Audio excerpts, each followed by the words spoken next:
So you get from there, the scholarship tank, you end up going to some junior college, and then you end up just going into entrepreneur. I know you ended up going into coaching. How did the coaching thing come about? Coaching entrepreneurs?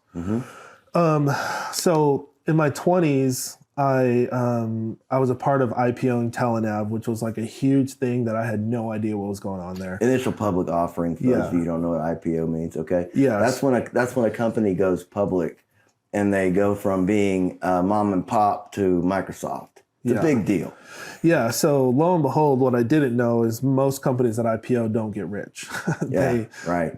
That's right. They're, you hear about the success stories, but most don't. But I was able to use that forever, in my career, is to say like, hey, I was a part of a legitimate IPO in my 20s, and I was in meetings with real venture capital companies like, Lehman Brothers and like big, like Joe Montana's one, I think it was called Liquid Ventures, and Menlo Ventures, and like some of the biggest venture capital, like people who were Series 1 in Google, Series A in Google, like they were a part of our venture capital. So I was in some of those meetings, or I did presentations for some of those meetings, and I just was able to learn a lot of that. And then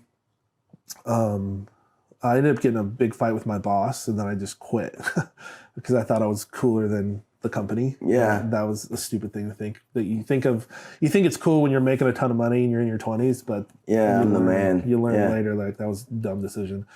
But anyway, and then in my 30s, I was doing a lot of business consulting. So I ended up getting this contract with this, it may still be there. It was called Tribecta Insights. It was in the Tribecta district of New York, where they were a consulting firm for businesses. And what they did was, this is like a life-changing relationship that I very rarely talk about, was they essentially look for people like me to be consultants for them. They find the clients, and then they bring them to me, and they say, hey man, we'll pay you $600 an hour to talk to this client. Well, but one of the key things was I wasn't supposed to know who they were. But obviously, after you talk to them for a while, you start to realize who they are. Are you, you're such and such a communications company, or you're a Fortune 10, or you're, you realize who these people are. And so what was happening is these companies all have departments of their finance where they put money into the stock market. Most Fortune 2000s do this. They bid a little bit of their money on the stock market. And so what they were doing was they were coming to this firm to try to figure out, should they bid in certain tech industries. They're trying to get legal insider information, completely legitimate insider information on companies like that were Silicon Valley, startups, cell phone companies, all this stuff. And because I knew all that, I knew how the margins worked. I knew all the finances. I knew how average revenue per user worked. I knew everything about telecom and software and startups and when I was really tied in, but I was also somewhat naive. Like I would just give up my information. I was young. I would just give it up. And so they probably loved you. Yeah. So like, man, I started I actually a lot of times through that period, I actually had a 9-to-5 or I was partially working a 9-to-5 somewhere, like being a strategist or whatever. But like the majority of what I was doing was like I was working for this company, but then like I would be in the conference room on these like strategy calls. Like it was my side hustle. Was I was like making more money in 2 hours than I would, maybe in 2 days working for this other company, So once I had consulted for no kidding, 200 or 300 companies, I had a lot of connections and a lot of people knew me. And so they were Boost Mobile was starting. And so they wanted me to come and do some work at Boost Mobile.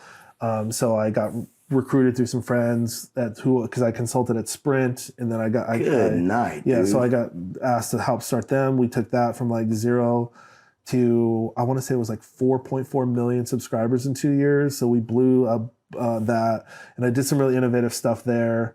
Sorry, what was the original question you had? Well, it was what happened after that, and how did you get into the IPOs and into that kind of stuff. But what the whole podcast is about is manhood and money. And that's what it's going to come down to.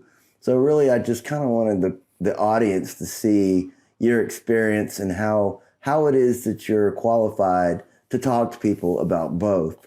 Oh, you asked how I got into coaching. Yeah, that's right. How did you get into coaching? So after I'd done B2B consulting, I started business to business. Yeah, once I was doing so much consulting on apps, mobile apps, software, smartphones, Wi-Fi. Well, the next thing that took off right in the late 2000s was social media. It started in like 2008. It really started getting big. By 2011, I was consulting almost exclusively on social media.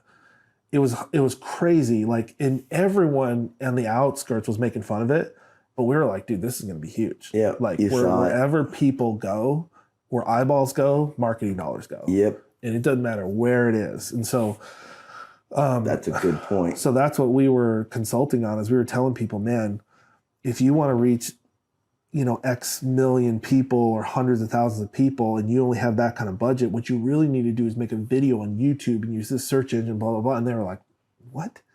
So then we would show them how to do that, and it was just gangbusters, man. For like 8 years, it was like I was the smartest guy ever because I can make people so much money on Google. Yeah. Or on YouTube or Google.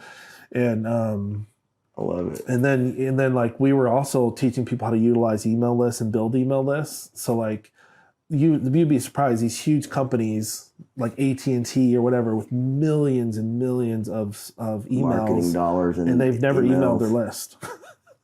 So it's like if you're a part of saying, hey, send one email to your list, they can make $8 million in one email send, or $18 million in one email send, Yeah. And so you changed the whole game. Yeah. So we just started like, we became like geniuses, in what we were doing.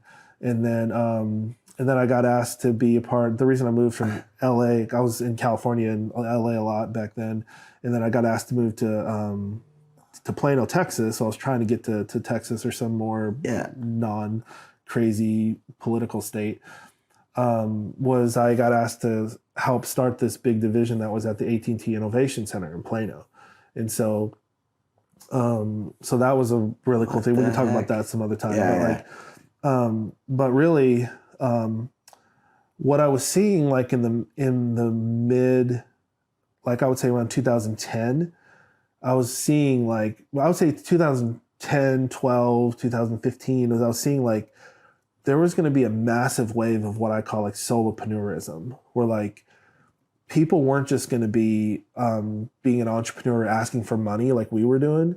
They were going to like start doing stuff out of their garage. Yeah. And like, enter Jeff Bezos, right? Yeah. And so we started realizing, we were like, dude, this is crazy. Like, so there was this thing called cloud computing that was big back then. And now you just know it as like Dropbox, Zoom, Stripe, all this stuff. Well, like we saw that industry coming up where like you weren't going to need, like before, if you wanted to have a credit card account, like a secure, like you're talking $25,000. Yep. If you want to have a cloud server, or what wasn't even called a cloud server, but like a storage server, I mean, you're talking $8,000, Now it's like, do you got $9.99 a month?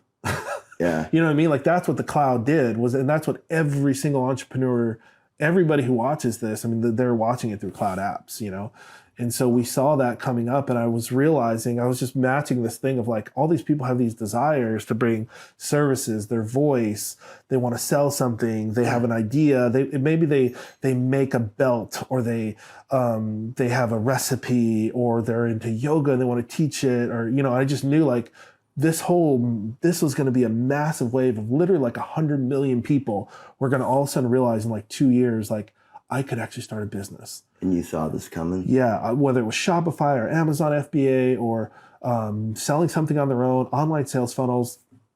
And then I heard of this guy named Russell Brunson, who was like the online funnel guru. Yep. And so I started following him. And then that's where I was just like, man, like, okay, if the puck is moving this way, like, how do you be the guy like selling? Like those guys are going for the gold. I just want to sell the hammer, right? Or this analogy, right? Like I just want to sell the shovel. Yeah. And so I was like, I don't want to dig. I just want to sell them a shovel. I was like, why buy me? Of course. Like, and I always say like, I'm not the actual business. You're the business. Like, I'm just the guy, like, giving Providing you the tool. Yeah. I'm running a business, but like, in the ecosystem, I'm literally just handing you a shovel as you pass me, you know? And so I started realizing, like, all these people, this is like somebody realizing they can play in the NFL, but they don't know how to, like, fit within the strategy of the game. So they need a coach. They need somebody to say, whoa, wait a minute. Like, don't spend 3 years doing that. Do this, you know? And so that's where I was like, wait a minute, I've been doing this for businesses. Maybe I can do this for solopreneurs. And that's where I got into like small entrepreneur coaching or solopreneur coaching. And yeah, we crushed that. I mean, we absolutely crushed it.